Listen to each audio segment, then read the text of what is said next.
Hey everyone, Becky here with Splash Out Media. I get this question so many times, so I thought I'd come on here and just share my thoughts on it. When should I start using Facebook ads for my business? And the short answer is you should be using Facebook ads right now in your business. It really doesn't matter how much you can put aside to invest in it. I talk a lot about you using tiny budgets and how to still see results from that. I literally have worked on campaigns that have from clients that had from $30 to multi-million-dollar accounts. So it really varies on the strategy, absolutely, but it can be done for $1 a day. So I highly recommend putting some sort of marketing budget aside in your business, even when you're starting out. Just look at it as an expense, just like having a website is an expense or certain tools and things like that. Look at having that marketing budget already set aside for those expenses. And then as you grow and gain traction, you can add to that budget. But I highly recommend having just something, even if it's $30 a month, do something, some sort of paid marketing. And I highly recommend Facebook ads because it is the largest social media platform. And if your people are hanging on out there and you're hanging out there and you're utilizing groups and things like that, more than likely your people are on Facebook. So it really just depends on where the person is in their business, how much they can invest to something, and you can literally set aside $30 a month. Like it's really not that, big of a jump, and that's pretty doable. That's about $1 a day. So, and you can really get that traction. But why? Why do I need to put even $30 a month towards Facebook ads? What if I'm getting my traffic organically or I really want to build that up? That's perfectly fine.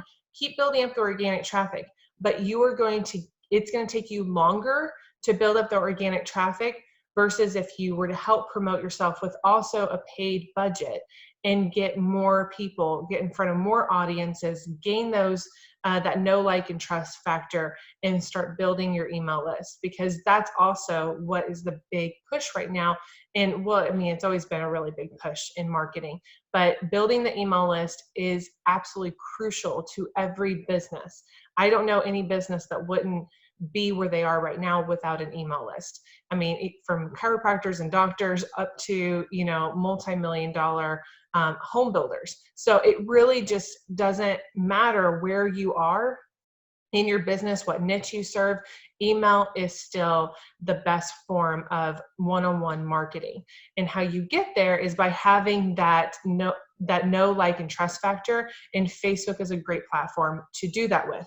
Let's talk about budget for a bit, because I get that question as well. And so if you already have it in your head that, okay, I have this marketing budget already set aside for this month, $30, and that's, even if it's just for like running ads for a week, I mean, just do some sort of paid marketing. And I will never advocate this again, but I know that this is a stepping stone that so many business owners use especially when they're starting out, but boosting posts. This is the only time where I'm going to actually say it's okay to boost a post. If you are just starting out and that is literally what you are able to do right now in your business, then do it. If you don't have the time to take a marketing, a Facebook ad course, or to understand more about how to use Facebook ads through the ads manager and how to set them up, then use what you know now. And then as you build, I highly recommend making that shift sometime soon, but it's fine to start out right now. For those of you who have more than $30 to spend per month, use the ads manager. It's going to give you so much more control over where your budget is being spent. And you can also test out several different audiences to make sure that you are talking to the right people. Okay, so what can I promote to build my audience, my list, my clientele? This is a really great question and something that I do get asked a lot. So I really want to address it, because some people will be like, well, I don't have a course to sell. I don't have these paid products. I just want, to advertise my services and get clients that way. I will say over 50% of my own clients come from my email list. They've been following me for years. Some have even taken my courses and have said, I want to hire her. And so when they get to a point in their business, they end up hiring me because I have already given them that value. So it's really, really important. And I will probably talk about this in every single one of these trainings, is to establish that know, like, and trust value, that know, like, and trust factor. So when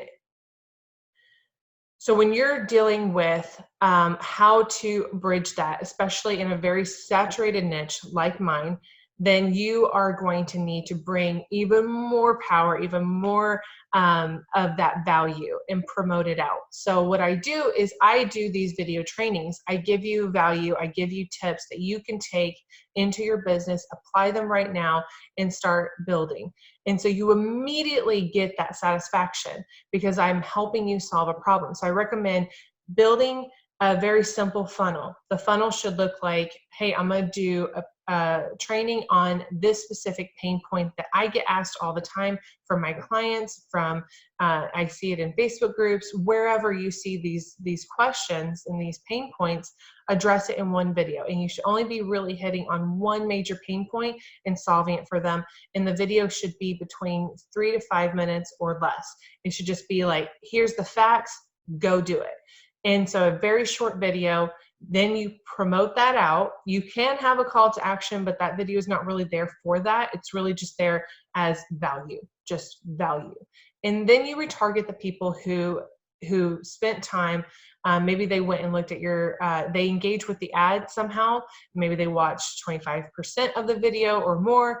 You can retarget those people. You can retarget the people who went to your website. So have some kind, all these audience, all these warm audiences already built out, and then retarget them with your actual opt-in.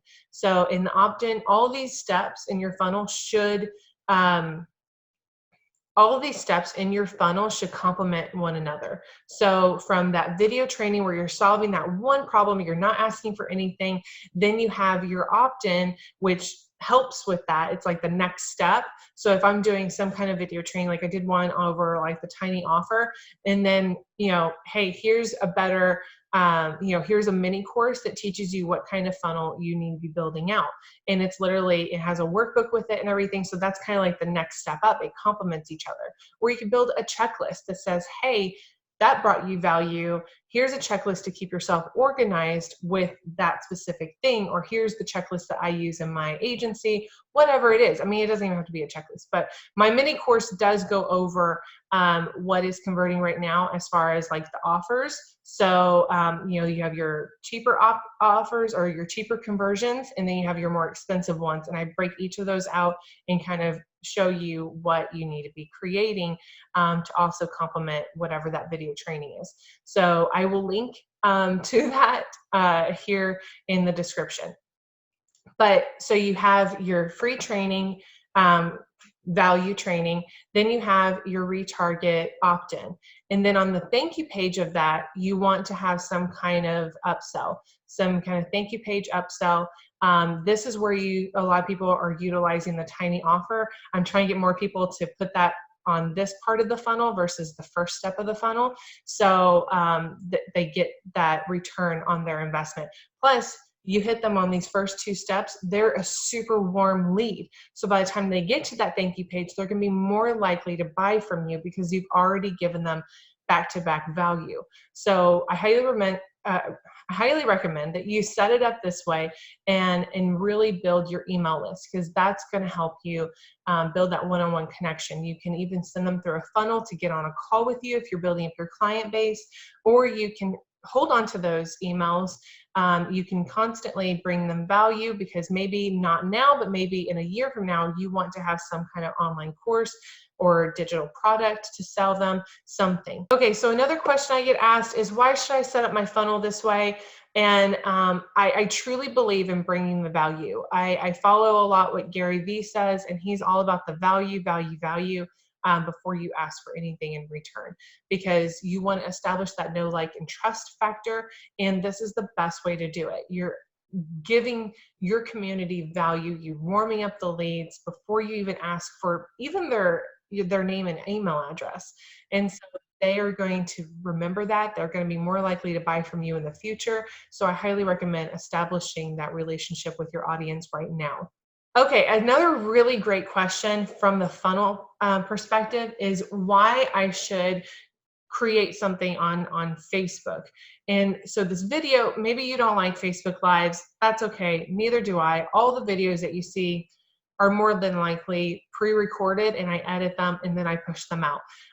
And so it's whatever you're comfortable with, do that.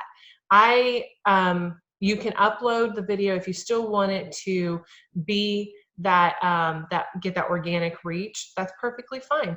Upload it to Facebook. So make sure that it's native to Facebook. It's not a YouTube link that you're sending over. It has to be native to Facebook, and you can upload it as a premiere video. And what that will do is whenever you schedule for it to post, or if it posts right then, it's going to post as if it's a live video, even though it's not. And what this does is it kind of pushes it out there and promotes it even more. But what I like to do is I like to do the premiere video and schedule it out ahead of time so that I'm available within that pocket of time. So that as people are commenting and writing questions, I can immediately answer them as they're watching my video. So it kind of builds a little bit more of a trust factor. So that's what I like to do. You want it set up to Facebook so that you can promote on the back end. So you go into your ads manager, you create a post engagement campaign. You can test out multiple audiences that way. And then on the ads level, you go and grab that specific post from your business page. And that way it already has that organic reach on there, that organic social proof, the likes, the comments, the shares, all of that. So when you promote it to a cold audience, they're going to be more likely to listen up and interact with your ad, and then you could retarget them. So it's this whole, melting pot of, nurturing them to get on your list or purchase your products. But you need to establish that relationship first. It's kind of like dating, right? So you can't just go into like your first date and be like, you want to move in together? And they're like, dude, I don't know you. So you really have to establish that relationship before you ask for anything in return. But just make sure that you are establishing that one-on-one connection with someone. They can trust you. You've already brought them that value before you ask for them to join your email list or to purchase your products. Okay, so I hope this training really broke down exactly why you should be utilizing Facebook ads right now in your business. If you have any questions, please feel free to comment below.